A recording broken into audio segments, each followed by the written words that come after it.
नमस्ते, मेरा नाम है हर्षिता और आप देख रहे हैं दी लल्लन टॉप।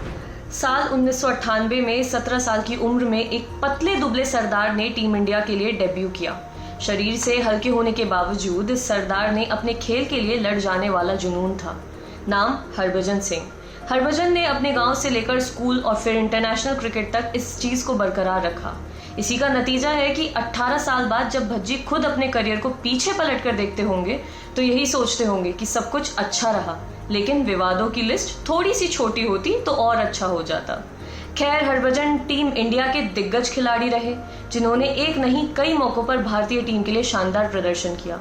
साल 2007 हो या 2011, विश्व कप में भी उन्होंने अपनी काबिलियत का लोहा मनवाया। लेकिन आज हम बात करेंगे उनके विवादों पर। आइए जानते हैं उनके करियर से जुड़े 5 बड़े विवाद। पहला, मंकी गेट विवाद। सिडनी टेस्ट का तीसरा दिन हरभजन सिंह बल्लेबाजी कर रहे थे। साइमंड्स के साथ भज्जी की कहासुनी होती है। मैच बिल्कुल कांटे की तरह फंसा हुआ था। सचिन और हरभजन मैच को बचाने के लिए जी जान लगाए हुए थे, लेकिन साइमंड्स लगातार भज्जी को बड़ा शॉट खेलने के लिए उकसा रहे थे। भज्जी एकाग्र होकर क्रीज पर जमे हुए थे। थोड़ी देर तक भज्जी ने ये सब अनसुना करा, लेकिन जब बात हद से ज्यादा बढ़ी तो भज्जी ने साइमंड्स को पलटकर जवाब दे दिया। ऑस्ट्रेलियन कप्तान रिकी पॉन्टिंग ने मैच की नोकझोंक की शिकायत मैच के रेफरी से कर दी। लेकिन बड़ी बात यह थी कि उन्होंने मैच के रेफरी से आम शिकायत नहीं की। उन्होंने रेफरी से नस्लीय टिप्पणी यानी रेसिज्म का गंभीर आरोप लगाया। उन्होंने कहा कि भज्जी ने साइमंड्स को मैदान पर मंकी यानी बंदर कहा है। यह अपराध आईसीसी के नियम के मुताबिक बहुत बड़ा था। किसी भी तरह की रेसिज्म टिप्पणी को लेवल 3 का अपराध माना जाता है। इसमें आरोप साबित होने पर किसी भी खिलाड़ी पर 2 से 4 टेस्ट या फिर 4 से 8 वनडे का बैन लग सकता है।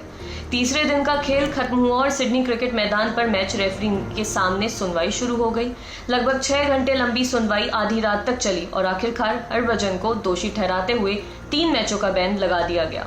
इसके बाद जैसे तैसे मैच पूरा हुआ, लेकिन असली कहानी इसके बाद शुरू होती है। अब भारतीय टीम वो करने वाली थी जो उनकी एकता को दिखाता है। अनिल कुंबले की कप्तानी वाली टीम ने हरभजन के साथ डटे रहने का फैसला किया।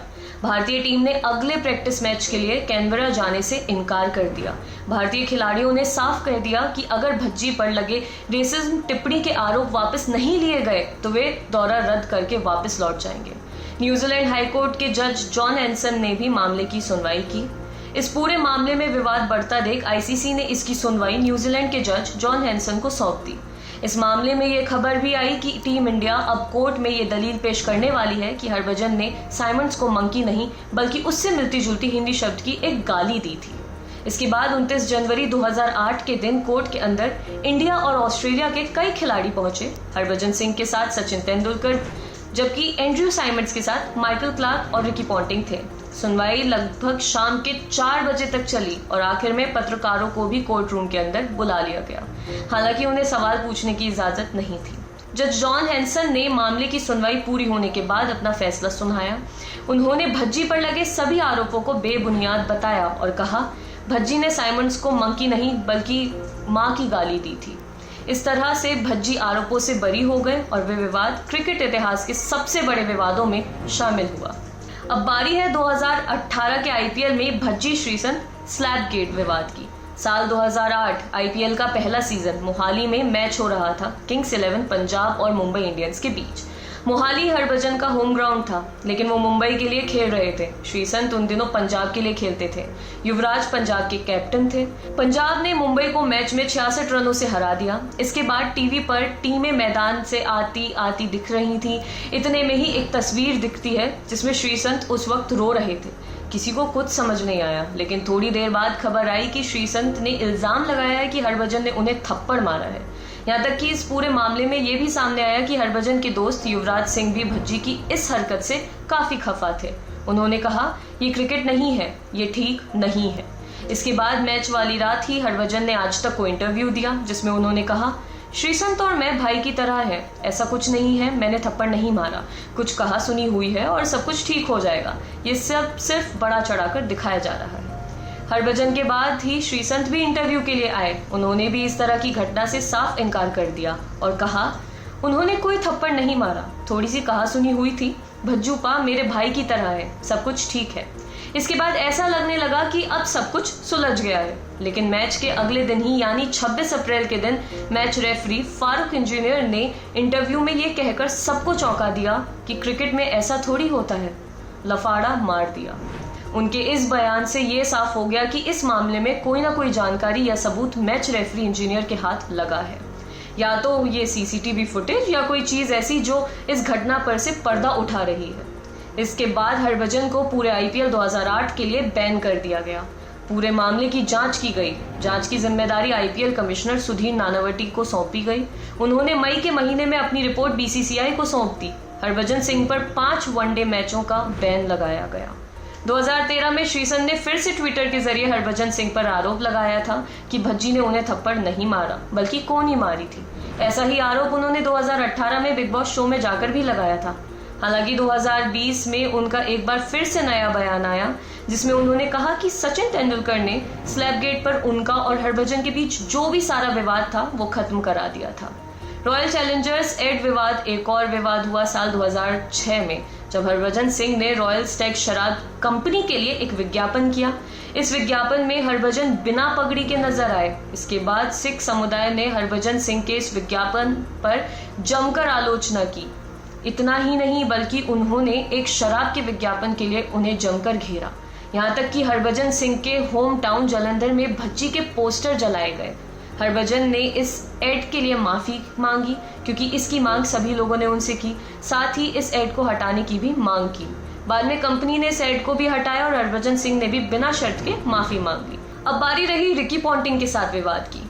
वर्ल्ड क्रिकेट में ऐसे बहुत से खिलाड़ी रहे जिन्हें भारत में पसंद नहीं किया गया, लेकिन आईपीएल शुरू होने के बाद उन खिलाड़ियों को भी भारत में खूब प्यार और फैंस मिले। कई खिलाड़ी जिनके साथ भारतीय खिलाड़ियों के रिश्ते बहुत अच्छे नहीं थे, वो भारत में भी आकर दोस्त बन गए। ऐसा ही एक खिलाड़ी रहे रिकी पॉन्टिंग। आईपीएल आने के बाद रिकी पॉन्टिंग भारत आए और सचिन तेंदुलकर और हरभजन सिंह के साथ अच्छी दोस्ती निभाई। लेकिन शुरुआत दौर में रिकी पॉन्टिंग के साथ हरभजन सिंह का 36 का आंकड़ा रहा। साल 1998 में हरभजन को टीम इंडिया में पहला मौका मोहम्मद अजहरुद्दीन की कप्तानी में मिला। जब हरभजन टीम में पहुंचे तो पहली सीरीज में उनकी टक्कर ऑस्ट्रेलिया के खिलाफ थी। 17 साल की उम्र में जब भज्जी ब्लू जर्सी में वनडे खेलने उतरे तो उन्होंने रिकी पॉन्टिंग को अपनी गेंद पर चकमा देकर स्टंप आउट करवा दिया। पॉन्टिंग को आउट करने के बाद भज्जी बिल्कुल एक जोशीले नौजवान की तरह और कम उम्र बच्चे की तरह जश्न मना रहे थे, जिसके बाद पॉन्टिंग उनसे उलझ गए। वो जश्न मनाते भज्जी के पास आकर कुछ कहे और वहां से चल दिए। भज्जी पर इस हरकत के लिए आईसीसी कोड ऑफ कंडक्ट उल्लंघन करने का आरोप लगा, जिसकी वजह से उन पर जुर्माना और एक मैच का प्रतिबंध लगाया गया। रावण सीता डांस विवाद तो आपको याद ही होगा, जो कि साल 2018 में हुआ था। वाकई हरभजन सिंह के लिए करियर का सबसे खराब साल रहा था 2008, जब वो एक के बाद एक विवादों में घिरते रहे। पहले मंकी गेट विवाद, फिर स्लैप गेट विवाद और फिर आखिर में आते आते एक टीवी शो में डांस विवाद। एक खिलाड़ी एक हसीना, इस शो में हरभजन सिंह समेत कई भारतीय क्रिकेटर्स ने हिस्सा लिया। उनके सामने एक एक्ट्रेस होती थी, लेकिन इस शो के दौरान हरभजन सिंह ने एक ऐसा डांस आइटम पेश किया जिस पर विवाद हो गया। इस शो में हरभजन की को डांसर थी मोना सिंह। भज्जी ने मोना के साथ रावण और सीता का डांस पेश किया। इस डांस के ऊपर खूब विवाद हुआ। हिंदू और सिख समुदायों ने हरभजन सिंह के इस एक्ट की जमकर आलोचना की और इसके खिलाफ प्रदर्शन भी किए। उस वक्त अकाल तख्त की तरफ से बयान जारी किया गया। हमें लगता है कि इस तरह धार्मिक देवी देवताओं का मजाक उड़ाना अनुचित है। रावण को उनकी बुराइयों के लिए पहचाना जाता है, तो फिर किस तरह से रावण और सीता एक साथ डांस कर सकते हैं। इस डांस को 2 सिखों ने पेश किया, जो कि निंदनीय है। तो कुल जमा बात यह है कि हरभजन सिंह का पूरा करियर कामयाबियों के साथ साथ विवादों से भी जुड़ा रहा। आपके लिए एक किस्सा लिखा था हमारे साथी विपिन ने। अगर आप ये वीडियो फेसबुक पर देख रहे हैं तो हमारे पेज को लाइक करें और अगर यूट्यूब पर देख रहे हैं तो हमारे चैनल को सब्सक्राइब करें। देखते रहिए दी लल्लन टॉक।